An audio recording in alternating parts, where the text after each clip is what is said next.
ባይዞ የለበሰችው ነው እየጠየቀ ያለው። ህዳር ሚካኤል ደረሰ አብረን እንዘምር። ሶበሰይ ወረዱ መላእክት አትግደሉን። ታላቅ የቤተ ክርስቲያን የልጅነት የጨዋነት ጥሪ ታቦት ሲዞር እናሰማለን። በምን ህዝቡ የኢትዮጵያ ህዝብ እንደ ህዝብ በቃኝ። ተማሪው አስተማሪው መካከል ይናፍቀ የለም። እንዴት ሰው ጦርነት ይናፍቀዋል? ፍርና ጠጉር መቼም ሀገር ያበለጽግ። እንደው ምን ይሆነ ይሄ የጥፍር ውጤት የአውሬነት ምልክት ነው። አጀንዳ እየተዘዋወረ የሚገኘው እሱን እኔ የምቃወማለሁ። ህዳር ሚካኤል ደረሰ አብረን እንዘምር። ሶበሰይ ወረዱ መላእክት ይወረዱ አወሊቃነ መላእክት ይበለ ሶበሰይ ወረዱ መላእክት ይወረዱ አወሊቃነ መላእክት ይበለ አልቦሙ ድምፀ። ሰላም ወደ ተከበራችሁ በዘጉባኤ ሚዲያ የምትከታተሉ እግዚአብሔር ቤተሰቦች እንደምንቆያችሁ በእያላችሁበት ሰላማችሁ ይብዛ። እንግዲህ ዛሬም በተለያዩ በአዲስ ቪዲዮዎች ወደ እናንተ ተከስተናል። የተለያዩ ተቋሞች በተማሪዎች ዘንድ እንግዲህ በመንግስት ላይ እየተነሳ ይገኛል። ለቅዱስ ሚካኤል ዓመታዊ ክብረ በዓል እንግዲህ በህዳር ውስጥ ታላቅ በዓል ነውና ለዛ ለህዳር 12 ለሚከበረው ለቅዱስ ሚካኤል በዓል እንኳን በሰላም በጤና በፍቅር አደረሳችሁ። እንግዲህ በጣም የምንወደው በዓል ነው። ኦርቶዶክሳውያን በጣም የምናፍቀው ዘመነ ጽጌን አልፈን እንግዲህ በጣም በጉጉት የምንጠብቀው በዓላችን ነው። ይሄኛውን በዓል እንግዲህ ሁላችሁም እንኳን አደረሳችሁ ለማለት እወዳለሁ። የተለያዩ እንግዲህ ተማሪዎች በመንግስት ላይ አመፅን እያስነሱ ይገኛሉ። እሱንም የተለያዩ እንግዲህ ቪዲዮዎች ምን እያሉ እንደሆነ ወደ እናንተ እናደርሳለን። እንግዲህ በዛሬ በሚካኤል ቀን የተለያዩ ተቃውሞ ቪዲዮዎችን እንግዲህ እነሱ ይለጠፉ የሚሉም እየደረሱ ይገኛሉ። እነዛን መረጃዎችን ወደ እናንተ የምናደርስ ይሆናል። አብራችሁን እንድትቆዩ እንጋብዛለን። በመጀመሪያ እንግዲህ የዛሬውን በዓላችን ምክንያት በማድረግ ወንድማችን ኪያ ከዘመራቸው ዝማሬዎች መካከል አንደኛውን እንጋብዛችኋለን። አብራችሁን ቆዩ። ህዳር ሚካኤል ደረሰ አብረን እንዘምር። ሶበሰይ ወረዱ መላእክት ይወረዱ አወሊቃነ መላእክት ይበለ ሶበሰይ ወረዱ መላእክት ይወረዱ አወሊቃነ መላእክት ይበለ አልቦሙ ድምፀ። እንግዲህ ይህንን ዝማሬ ነው ጋበዝኳቸው እንደ መግቢያ። እንግዲህ ዛሬ የቅዱስ ሚካኤል ዓመታዊ ክብረ በዓል ስለሆነ ይህንን ደስ የሚል ዝማሬ ወደና እንግዲህ ያደርሰናል። እናመሰግናለን። ሰሞኑ መንግስት ያወጣውን የተማሪዎችን እንግዲህ የተለያዩ ነገሮች እነዚህ ዳይ የሚከበሩትን ከዛም አልፎ ደግሞ ተማሪዎች የተለያዩ እንግዲህ ፀጉር ማሳደግ፣ ጥፍር ላይ የተለያዩ ነገሮችን ማስተከል እንደማይቻልም ጭምር ነው ትምህርት ሚኒስቴር መግለጫ እያወጣ ይገኛው። እነሱን እንግዲህ በጣም የምንወዳቸው አባታችን ተለምዶ ደግሞ የእናቴ ልጅ ተብሎ የሚታወቁ አባታችን የተናገሩትን ድንቅ ንግግር ወደ እናንተ አደርሳለሁ። ጥፍርና ጠጉር መቼም ሀገር ያበለጽግ። እንደው ምን ይሆነ ይሄ የጥፍር ውጤት የአውሬነት ምልክት ነው። ሰደበን እንዳትሉ ተጠንቅቃችሁ ነው። በደንብ አዳምጡ። ይሄን ባለጌ ስራ የማይሰራ ስድ መረን ቃጫ የሌለው እግዚኦ መሐረነ ክርስቶስ። ዛሬ ነውሩ ጌጡ ነውር። ባካችሁ ሰው ነው በአእምሮ እንደግ። ጠጉርና ጥፍር ሀገር አያበለጽግም። ውስጡ ያለውን ጠጉሩን ግፍፍ አድርግና ውስጡ ያለውን አሳድገው። ስታሳድገው በመንፈስ ቅዱስ በፍቅር በትዕግስት በርህራሄ በየዋህነት እናንተ በትህትና ውስጡን አጊጠህ። ዛሬ ሱሪው ዛታች ይወርዳል። አስሬ ወደ ላይ አንዴ ወርዷል። ለምኑ ይጠቅማል? አስሬ ወደ ላይ አትታጠቅም።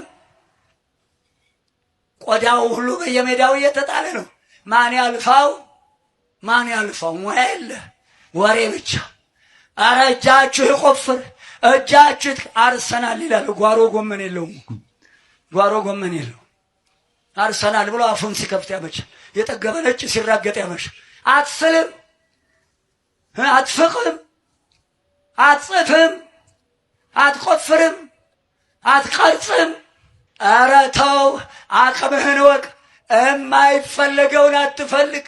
የማይገባውን አትጠይቅ። አቅምህን እወቅ፣ ራስህን እወቅ። ከትልቁ አደጋ እንዳትወድቅ ልጄ ሰው ሁን። ራስህን እወቅ። ምንድን ነው ራስህን ማወቅ? ከትልቁ አደጋ እንዳትወድቅ። እንግዲህ በጣም እንወዳቸው በተለምዶ የእናት ልጅ ተብሎ የሚታወቁ አባታችን የተናገሩት ነው። ጥፍር ማሳደግ፣ ፀጉር ማሳደግ፣ ሱሪን ደግሞ ዝቅ አድርጎ እንደ አራዳነት የሚታየው ነገር መሆን እንደሌለበት ክርስቲያኖች እኛ ማድረግ እንደሌለብን ነው እየተናገሩት ያሉት እና በእርግጥ ይህንን ሀሳብ እንደ ግለሰብ እኔ በጣም ነው የምደግፈው። ምክንያቱም አንድ ተማሪ ወደ ትምህርት ቤቱ መማር ወዳለበት ተቋም ሲገባ ለትምህርት ያን ያክል በእርግጥ ዩኒቨርሲቲ ሌቭል ላይ ያለው ሰው በእንደዛ አይነት የሚገመት ሰው ባይሆንም አንዳንድ ደግሞ ጋጠ ወጥ የሆኑ ከስርዓት ያፈነገጡ ትምህርት ብቻን ዓላማ አድርጎ ሳይሆን የተለያዩ የራሳቸውን እንትናቸውን ለማራመድ የሚሞክሩ ብዙ እህት ወንድሞች ስላሉ ነው ይህን ነገር እኔ እንደ ሀሳብም ደግሞ ይህንን የምደግፍበት ትልቁ ምክንያት ይሄ ነው። ለምሳሌ እኛ እየተማርንበት በነበረበት እንግዲህ ከ2014 አካባቢ ይመስለኛል ወደ ጅማ ዩኒቨርሲቲ ተዛውሬ ሲገባ ከሌላ ዩኒቨርሲቲ ፀጉር ማሳደግ እንደማይቻል፣ ፀጉር ቀለም መቀባት እንደማይቻል፣ የተለያዩ ትልትል ሱሪዎች ወይም በተለምዶኛ ቡጭቅ የምንለው ልብሶች መልበስ እንደማይቻል ነው። ምናልባት ጅማ የተማራችሁ ወንድሞች ካላችሁ ኮሜንት ላይ መጻፍ ትችላላችሁ ይህንን ነገር እና እነዛ መልበስ እንደማይቻል ፀጉር ማሳደግ እንደማይቻል ነው። ተማሪ ሲገባ በር ላይ ፀጉሩን ተቆርጦ ይገባል። ከዛ በኋላ ነው አይዲውላ የሚሰጠው ዶርም የሚሰጠው ከዛ በኋላ ነው ፍሬሽ ተማሪዎች ሲገቡ እና ይህንን መንግስት ያወጣው ነገር እኔ በግሌ ደግፈዋለሁ። የእውነት ለመናገር ስርዓት ያለውን ልጅ ለማሳደግ በስነስርዓት በፖሊሲ በተቀረጸበት መንገድ ተማሪዎች እንዲሄዱ ወጣ ያሉ ነገሮችን በዩኒቨርሲቲ ደረጃ ባይደረጉ ወይም ባይሆን መልካም ነው እና ትምህርት ሚኒስቴር ያወጣው መግለጫ ምናልባት የተለያዩ ሰዎች እየተቃወሙ ቢገኙም እንደ አንድ ግለሰብ ደግሞ እኔ በጣም እደግፈዋለሁ። ትውልድ እንዲታነጽ የተሻለ ትውልድ ለመፍጠር እንደዚህ አይነት ስርዓቶች መከናወን መተግበር ስላለባቸውም ጭምር ነው ይህንን ነገር አጽንኦት ሰጥቼ የምናገረውና ትምህርት ሚኒስቴር ያወጣውን መግለጫ በጣም በስነስርዓቱ ነው የሚደግፈው። ምናልባት የሚሰማችሁ ነገር በዚህ ዙሪያ ኮሜንት ላይ ብትጽፉልኝ ደስ ይለኛል። እንግዲህ የተለያዩ ቪዲዮዎች አሉ፣ እንቀጥላለን። አሁንም እንግዲህ ይህንን ቪዲዮ እንዳያችሁ ነው። ይሄም እንግዲህ አንድ ተማሪዎች በተለያየ ጊዜ የሚደረጉትን የመንግስትን ፖሊሲ እየተቃወሙ የተቀረጸ ቪዲዮ ነው። ቪዲዮውን በስሱ ለማሳየት እሞክራለሁ። ወይም እንዳያችሁት ነው እንግዲህ የተጨመረውን የአንድ ዓመት የማስተማርን ፖሊሲ በመቃወም ነው ወንድሞች እህቶች እንደዚህ ጋር በተቃውሞ መልክ ነው የተነሳት። ፌዴራል ፖሊስ ነበር። የተለያዩ እንግዲህ የተማሪ ተወካዮች መሀል ላይ ንግግር እያደረጉ ነበረና አንድ ዓመት በመሀል ላይ የማስተማር ነገሩ ትክክል አይደለም። ተማሪ በዛ በማይወደው ውስጡ በማይፈልገው ወይም ፋሽኑ ባልሆነ ነገር መከተል የለበትም ማስተማር የለበትም ብሎ ነው እንግዲህ በተለያዩ ዩኒቨርሲቲዎች ላይ እንደ አጀንዳ እየተዘዋወረ የሚገኘው። እሱን እኔ እቃወማለሁ። ተማሪዎች በማይፈልጉበት መልኩ መንግስት ከላይ ባወጣው እንግዲህ ረቂቅ ወይም አዋጅ መሰረት አንድ ተማሪ ያልፈለገውን በመምህርነት ሙያ አንድ ዓመት ማስተማር አለበት ብሎ የሚያምን ከሆነ እሱ በጣም የተሳሳተ ግምት ነው፣ የተሳሳተ አስተሳሰብ ነው። ምናልባት ይህንን ትምህርት ሚኒስቴር እንደ ሀሳብ እንደገና ማጤን ካለበትም ማጤን አለበት። ተማሪዎች በቃኝ እያሉ ነው። ይህንን ነገር እኔም እንግዲህ በግሌ ይደግፋለሁ። ምክንያቱም ፋሽኑ ያልሆነ ያልወደደው ነገር ቢገባ ትውልድን ማበላሸት ይሆናል እንጂ ትውልድን ማነጽ አይሆንም። እንግዲህ ምናልባት ነገ ትምህርት ቤት ሄዶ ቢያስተምርም የሆነ ነገር ቢልም የሚገኘው ፍሬን እንግዲህ ማሰብ ይቻላል። የግዴታ ሰው ሲሆን ምን ያክል ሳይወደው በግዱ የሚሰራው ነገር እንዴት እንደሚሰራ በግድ ሌሽነት ለስሙ ለማሳለፍ ያክል ምን ያክል እንደሚሰራ የታወቀ ነውና ይህንን በዚህ ልክ መንግስት ጉዳዩን እንዲያጤነውም ጭምር ነው ይህንን ነገር ምናሳስበው። ስለዚህ ሁላችሁም እንቃወመዋለሁ የምትቃወሙ ሰዎች እንግዲህ እንቃወማለን እያላችሁ ኮሜንት ላይ ጻፉልን። የተለያዩ ቪዲዮዎች አሉ፣ አሁንም እንቀጥላለን። ሰው በቃኝ አንድ ወንድማችን የተናገረ ድንቅ የሆነ ቪዲዮ አለ እና እሱን ቪዲዮ ተከታትለን እንመለሳለን። ሰው ሰልችቶታል፣ ህዝቡ መሮታል። የቤት ኪራዩ፣ የኑሮ ውድነቱ በተለያየ መንገድ እንግዲህ ህዝቡ አምርሯል እያለ የተናገረውን ድንቅ ቪዲዮ አለ። እሱንም ልጋብዛችሁ። አንድ ነባራዊ ሀቅ አለ። በፕሮፓጋንዳም በወሬ በአሉባልታም በደንብ አዳምጦልኝ። ይሄንን ህዝቡ የኢትዮጵያ ህዝብ እንደ ህዝብ በቃኝ ብሏል። ተማሪው፣ አስተማሪው፣ ነጋዴው፣ እያንዳንዱ በየክልሉ ላይ ያለ አሁን በጥይትም ምታስፈራራው ምታስቆመው አይደል ተጠናክሮ መቀጠል ህዝቡ በቃኝ እምቢ ብልጽግና የሚባል ስርዓት ማየት መስማት አልፈልግም ብሎ መቀጠል አለበት። ይህንን ቪዲዮ ሁላችሁም ስትሰሙ ሼር አድርጉት። በአርሲ፣ በአምቦ፣ በወለጋ፣ በነቀምት፣ በጋምቤላ፣ በአፋር በተለያየ ቦታ ተማሪው፣ አስተማሪው፣ ዶክተሩ ተቀጣጥሏል።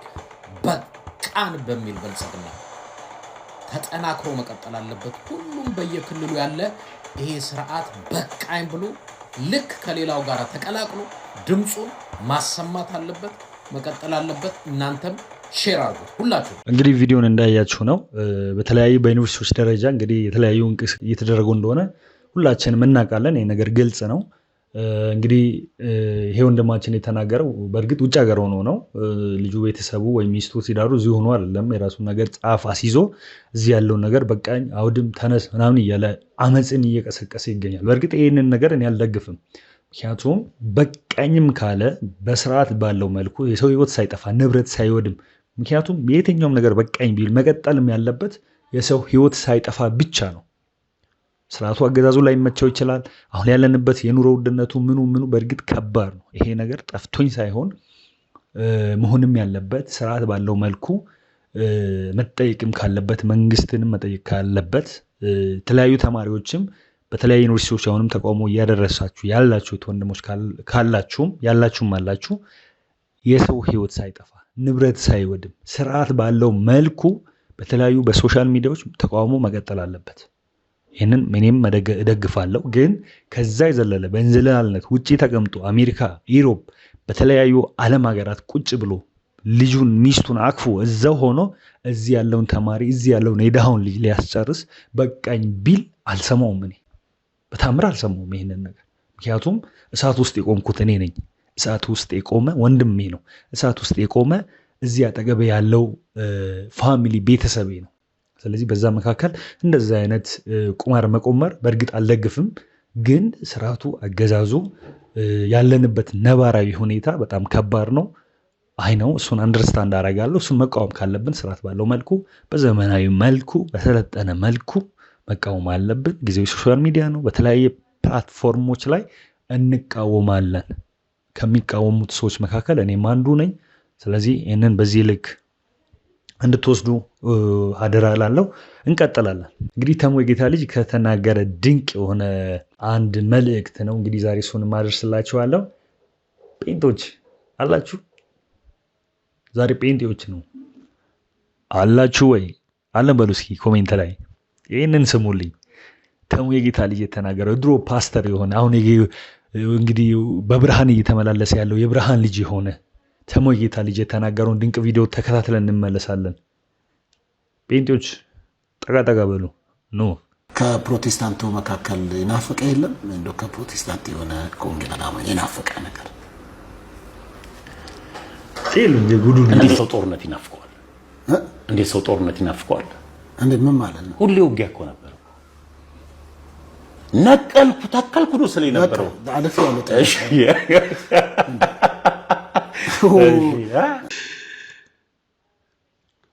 ሰው ነቀልኩ ተከልኩ እንዴት ይናፍቃል? አሜዚንግ በቃ በጣም አገላለጽ በእርግጥ ተሙን በጣም ወደዋለሁ። በጣም ማከብረው በጣም ወንድሜ የቅርብ ሰው ነው። የተናገረበትን አውድ የተናገረበትን መንገድ ሳላደንቅ አላልፍም። የእውነቴን ነው የምላችሁ የተዋሕዶ ልጆች። እንዴት ግርግር ይናፍቃል!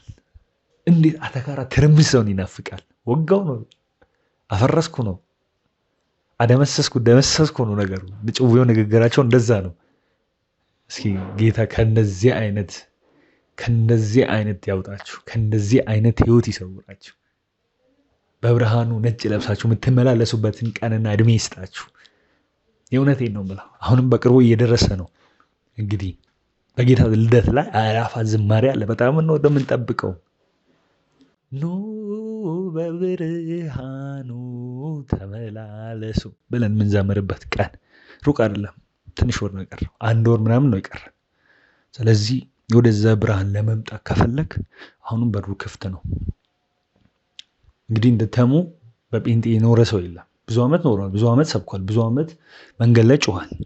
ግን ወደ እውነተኛው መንገድ ወደ ቀደምት ተዋህዶ ኦርቶዶክስ ተዋህዶ መጥቶ አሁን በብርሃን ህይወት እየኖረ ይገኛል። ስለዚህ አሁን የምላችሁት ወንድሞች በብርሃኑ ተመላለሱ። ቴዶ የተናገረውን ቪዲዮ ተከታትለን እንመለሳለን። ሁላችንም ቴዶ ዙሩፋኤል የተናገረው ድንቅ የሆነ መልእክት ነው፣ እንከታተል። አትግደሉን ታላቅ የቤተ ክርስቲያን የልጅነት የጨዋነት ጥሪን በነገው ዕለት የቅዱስ ሚካኤልን ዓመታዊ የንግስ በዓል በምናከብርበት አጥቢያ አብያተ ክርስቲያናት ሁሉ ታቦት ሲዞር እናሰማለን። በምን በጽሁፍ ብቻ 4 የተመረጡ ጽሁፎች አሉ። እነዚህም በጨዋነት ጽፈን እናሳያለን። እኛም ያልተገደልነው አርሲ ስላልሆንን ነው። የአርሲ ወገኖቻችንን በፍጹም መርሳት የለብንምና ሁላችንም ሰላማዊ ጥሪያችንን እናሰማለን።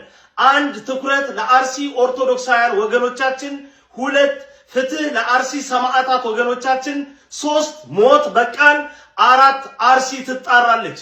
ከነዚህ የመረጥነውን ጽሁፍ በተገኘው ቁሳቁስ ሁሉ በመጻፍ በኮምፒውተርም በፓርከርም በነገው ዕለት ታቦት ሲዞር ምንም አይነት ተጨማሪ ድምጽ ሳናሰማ እናሰማለን፣ እናስመለክታለን ማለት ነው።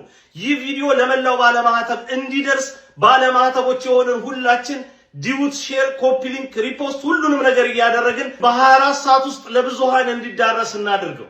እንግዲህ አሁንም የአርሲ ጉዳይ በእርግጥ የተለያዩ አጀንዳዎች መንግስት እየሰጠ ህዝቡንም ሀሳቡን እያስቀየረ ቢገኝም የአርሲ እንግዲህ እየሞቱ ያሉ እህት ወንድሞች ቅርብ ጊዜ አይ ቲንክ የሰማሁት መረጃ የደረሰኝ ወደ 12 ሰዎች እንደሞቱ ነው። እንግዲህ ሞቱ እንደቀጠለ ነው እየሰማን ያለ ነው። በአርሲ አካባቢ ላይ ያለው በምስራቅ ኦሮሚያ አካባቢ ያለው ነገር በጣም አሳዛኝ ነው። ይህንንም እንግዲህ ረስተነው አይደለም። መንግስት ግን ይህንን ነገር ለማስቀየር አጀንዳ የተለያዩ ነገሮችን በሳምንት ውስጥ የተለያዩ አጀንዳዎችን በዚህም በዛም እያስወጣ እያወጣ እንግዲህ ይህንን ነገር ሊሸፋፍን እየሞከረ ይገኛል። ግን እኛ የተዋህዶ ልጆች አንረሳችሁም የአርሲ ወንድሞች። በእርግጥ እኔም ዛሬ ያለመገደል ያለመሞቴ ክር አንገቴ ላይ ያለ ያለመሞቴ ትልቁ ምክንያት ምንድን ነው? አዲስ አበባ ውስጥ ስለሆንኩ ነው። ምናልባት አርሲ ላይ ቢሆን ኖሮ ይሄ ዕጣ ፈንታ እኔንም ይደርስ ይሆን ነበር። እውነት ለመናገር አንወሻሽ ክርስቲያን ልጆች፣ ማንም ቢሆን የሞተው እኮ እንደኔ ያለ ካህን ነው፣ ቄስ ነው፣ እንደኔ ያለ ወንድም ነው፣ እንደኔ ያለ እንደ እህት ያለ ሴት ነው፣ እንደ እናት ያለች እናት ነች እየሞተች ያለችውና የሆነ ያለው ነገር አሁንም በጣም ከባድ ነው። አርሲ አካባቢ ያላችሁ እህት ወንድሞች እንግዲህ እግዚአብሔር ያጽናችሁ ለማለት ወዳለው። እንግዲህ በጣም ያሳዝናል ያለው ሁኔታ። በእርግጥ እግዚአብሔር መጽናናቱን ይስጣችሁ። ግን እኛ የተዋህዶ ልጆች በያላንበት እዚሁም ውጭ ሀገርም ያለን ሰዎች እንግዲህ የአርሲውን ነገር አንረሳም። በተለይ በተቻለ መጠን ስለ አርሲ ኦርቶዶክስ ተዋህዶ ቤተክርስቲያን ልጆች ድምፅ እንሆናለን። ይህንን መቼም አናቋርጥም። እኔ የጴንጤዎች ነገር ባይዘው ሳነሳ ሁላ እኮ ነው የሚያስቀኝና መጽሐፍ ቅዱስን ብቻ እንዲህ በመሸከም ጀርባቸው ላይ በመሸከም ብቻ ወንጌል የሚሰበክ የተዋህዶ ልጆች የኦርቶዶክስ አማኞች ወንጌልን እንደማያውቁ አርገው የሚያስቡት ድድብና ድንቁርና መቼ እንደሚነሳ አላውቅም። የእውነቴን ነው የምላችሁ። ይህንን ቪዲዮ እናያለንና እዚህ ጋር ደረቷ ላይ ጽፋ ስለጻፈችው ወንጌል ስለተጻፈው የኢየሱስ ቃል ማብራሪያ መስጠት የማትችል ሴት መንገድ ላይ ወጥታ ሰብካለሁ ትላለች። ኑ ቁጭ ብላችሁ ተማሩ መጀመሪያ። የእውነቴን ነው የምላችሁ። መጀመሪያ ቁጭ ብሎ መማር ነው የሚቀርበው ከማስተማር። ኢየሱስ ጌታ ነው እሱ ማን ካለ ከማለት በፊት ቁጭ ብለህ መማር አለብህ፣ ማወቅ አለብህ። እኔው ቪዲዮ ኢየሱስ ያድናል የሚለው የመጽሐፍ ቅዱስ ጥቅስ መጽሐፍ ቅዱስ እንዳለስ እኮ እሱንም አሁን ህይወት ይላል። አሁን ለምሳሌ የዮሐንስ ወንጌል ላይ ማለት ነው እውነትም ህይወትም ችግር የለውም እንግዲህ እውነትም ህይወትም መንገድም ነኝ ብለዋል። ህይወት ወይም ሞት ነው። ስለዚህ ወይም ሞት ትመርጣለህ ወይም ህይወት። ስለዚህ ችግር የለውም። እኔ አሁን እንደነገርኩሽ ነው በክርስቶሎጂም ያለው እግዚአብሔር ይመስገን እና ማለት ነው። አሁን እዚህ ጋር ለብሰሽዋል። አሁን ኢየሱስ ያድናል ይላል። ባይዞ የለበሰችው ነው እየጠየቀ ያለው ጋናለሁ አንቺማ ነይ አንዴ፣ ኧረ እንቺ ነይ አትሂጂ፣ ነይ አንዴ።